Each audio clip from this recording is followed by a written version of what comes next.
Hello guys, today we'll be covering episode 6 of the American anthology horror TV series called American Horror Stories Season 2. Virginia Mallow, a woman in her late middle age, wakes up to her alarm when she takes a beaker and collects her urine in it. She then applies that urine on her face to reduce wrinkles, as she wishes to look younger. With her growing age, her wrinkles take away her confidence to face others, as well as herself in the mirror. Virginia is a widow who's living with her daughter, Faye, who's a woman in her late 30s pursuing her law degree. Although Faye is Virginia's stepdaughter, she treats her as her own daughter and vice versa. In the next scene, Faye is trying to convince her mother to feel confident with her aging face, but Virginia does not seem to share her thoughts. Moments later, Virginia is seen gazing at a man named Bernie, a handsome man of similar age on whom she has a huge crush. While she's staring at him through the window, Faye tells her that Bernie's getting divorced from his wife. Somewhere down the line, Virginia's happy to know about his divorce, but she doesn't dare to walk up to him and talk to him.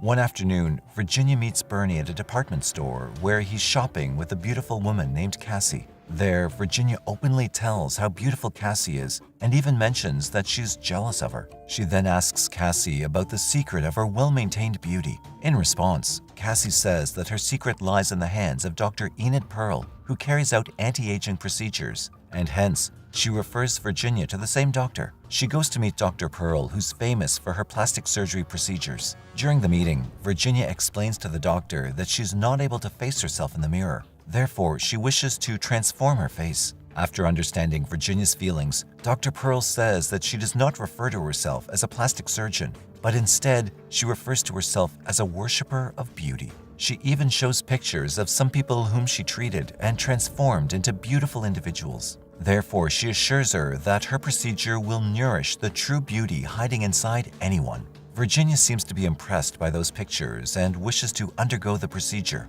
However, Virginia is having difficulty arranging the huge amount required for the surgery. When she reaches home, she talks to her business manager to arrange the required money, but the manager strictly refuses her to do so. Furthermore, he says that their family is already in a lot of debt and they can't afford more of it. Despite her manager's suggestions, Virginia is reluctant and goes to Dr. Pearl to get the procedure done.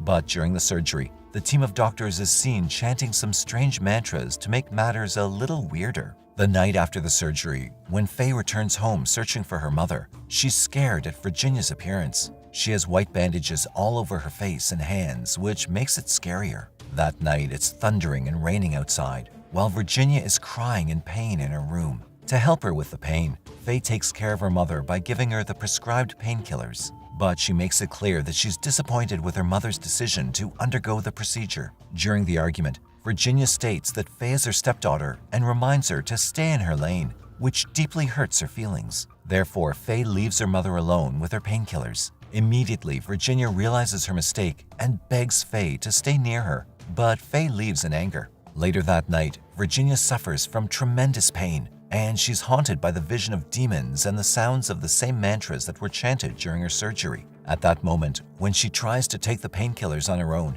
she spills the tablets from the bottle and feels helpless. She once again tries to take the pills while being disturbed by the haunted visions, but she ends up falling on the floor. Just at that moment, Faye comes back, and when she sees the miserable state of her mother, she tends to her care. In the morning, Virginia asks Faye why she changed her mind to come back to take care of her. In response, Faye simply says that Virginia never treated her as a stepdaughter and always took good care of her. So even though they had a heated exchange, Faye returned to take care of Virginia without making any judgments. Later, Virginia meets Dr. Pearl for dressing the bandages. There, the doctor convinces her to move the procedure to another place where her people will take better care of her. She further adds that the new place will have far more experienced healthcare professionals. Dr. Pearl even influences Virginia against her daughter and tells her to keep the location of this new place a secret. Virginia is extremely grateful to Dr. Pearl, so she does not tell her daughter anything about the place, and eventually she moves in with the doctor. Upon arriving at the place, the people there greet her and she feels very respected and welcomed. But she's also a little awkward since she's the only one wearing those ugly bandages, while all the others are beautiful. However, Dr. Pearl says that she does not need to feel ugly because everyone around there went through the same procedure and they all know about it. After that, she takes Virginia for the dressing. When they're alone, she asks Virginia to let her open the bandages and reveal a new face in front of everyone that evening. At first, Virginia is reluctant, but then, because of the insistence of Dr. Pearl, she finally agrees to do so. In the meantime, we see Faye wandering around the place in search of her mother. She manages to reach Dr. Pearl's private lodge by hiding in the same car as Virginia. All of a sudden, someone grabs her from the back and makes her unconscious by suffocating her using chloroform. On the other hand, people have gathered on the ground as Dr. Pearl announces that Virginia's bandages will be taken out shortly. Next, she invites Virginia on stage. But before the procedure, 2 security guards bring up Faye in front of her mother. She warns Virginia that something's not right and that she should not stay here any longer. However, Virginia disagrees with Faye, and instead, she tells the people around her that Faye's not even her real daughter. After that, Faye's taken down by the security guards and they continue their ceremony. When the doctor removes the bandages from her face, it's revealed that Pearl has given her an even more disfigured and piggish face.